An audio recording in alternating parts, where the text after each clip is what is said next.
എല്ലാവർക്കും news first മലയാളത്തിന്റെ പുതിയൊരു വീഡിയോയിലേക്ക് സ്വാഗതം.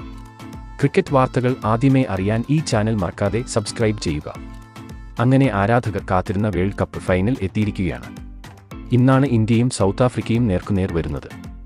ഇന്നത്തെ മത്സരവും ജയിച്ച് വേൾഡ് കപ്പ് സ്വന്തമാക്കാനാണ് രോഹിത്തിന്റെയും കൂട്ടരുടെയും പദ്ധതി. പക്ഷേ ഇന്ത്യക്ക് ഇന്നത്തെ വിജയം അത്ര ഈസി ആയിരിക്കില്ല. വലിയൊരു പ്ലാനിംഗ് തന്നെ ഇന്ത്യക്ക് ആവശ്യമാണ്. കാരണം എതിരാളികൾ സൗത്ത് ആഫ്രിക്കയാണ്.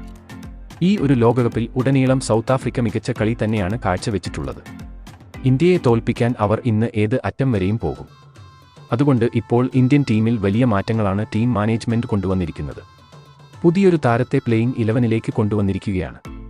അപ്പോൾ ഇന്നത്തെ ഇന്ത്യ സൗത്ത് ആഫ്രിക്ക ഫൈനൽ പോരാട്ടത്തിന്റെ കംപ്ലീറ്റ് പ്രിവ്യൂ അനാലിസിസ് ആണ് നമ്മൾ ഇന്നത്തെ വീഡിയോയിൽ നോക്കാൻ പോകുന്നത്. സൗത്ത് ആഫ്രിക്കൻ ടീമിനെ നമ്മൾ പേടിക്കേണ്ടതുണ്ട്. മാർക്രം, ഡി കോക്ക്, റബാഡ തുടങ്ങി വമ്പൻ താരങ്ങളാണ് അവരുടെ ടീമിൽ ഉള്ളത്. ഇതുവരെ കണ്ട സൗത്ത് ആഫ്രിക്കൻ ടീമിനെ ആയിരിക്കില്ല നമ്മൾ ഫൈനലിൽ കാണാൻ പോകുന്നത്. പക്ഷേ ഇന്ത്യയും മികച്ച ഫോമിലാണ് ഇത്തവണ കളിക്കുന്നത്. ഇന്ത്യയുടെ ഈ ഫോം കണക്കിലെടുത്താൽ ഇന്ത്യക്ക് തന്നെയാണ് വിജയ സാധ്യത കൂടുതൽ. ഇന്നത്തെ മത്സരത്തിലും ടോസ് നിർണായകം ആയിരിക്കും.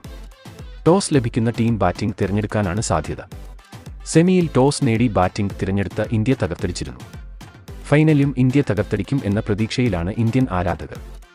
ഇപ്പോഴിതാ ഇന്ത്യൻ ടീമിൽ വലിയ മാറ്റങ്ങൾ വന്നിരിക്കുകയാണ്. മധ്യനിരയിൽ ആണ് രോഹിത് മാറ്റങ്ങൾ കൊണ്ടുവന്നിരിക്കുന്നത്. മലയാളി താരം സഞ്ജുവിനെയാണ് രോഹിത് തിരിച്ചു വിളിച്ചിരിക്കുന്നത്.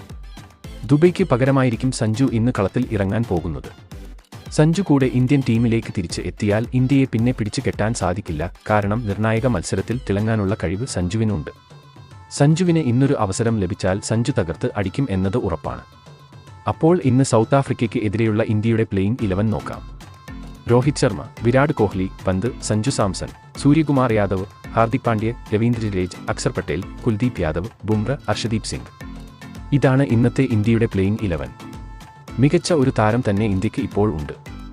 സഞ്ജു പ്ലേയിങ് 11-ലേക്ക് തിരിച്ചെത്തിയതുകൊണ്ട് തന്നെ മലയാളി ആരാധകരും വലിയ ആവേശത്തിലാണ്.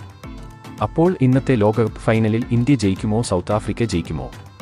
നിങ്ങളുടെ അഭിപ്രായം താഴെ കമന്റ് ചെയ്യുക. അപ്പോൾ ഇതുപോലത്തെ ക്രിക്കറ്റ് വാർത്തകൾക്കായി ഈ ചാനൽ മറക്കാതെ സബ്സ്ക്രൈബ് ചെയ്യുക.